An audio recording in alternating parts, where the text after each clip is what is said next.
والذي نزل من السماء ماء بقدر فأنشرنا به بلدة ميتا كذلك تخرجون والذي خلق الأزواج كلها وجعل لكم من الفلك والأنعام ما تركبون لتستووا على ظهوره ثم تذكروا نعمة ربكم إذا استويتم عليه وتقولوا سبحان الذي سخر لنا هذا وما كنا له مقرنين وإنا إلى ربنا لمنقلبون وجعلوا له من عباده جزءا إن الإنسان لكفور مبين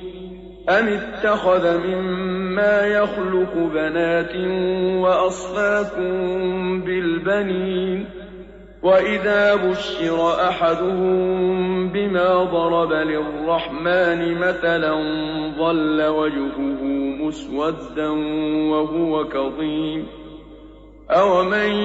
ينشأ في الحلية وهو في الخصام غير مبين وجعلوا الملائكة الذين هم عباد الرحمن إناثا أشهدوا خلقهم ستكتب شهادتهم ويسألون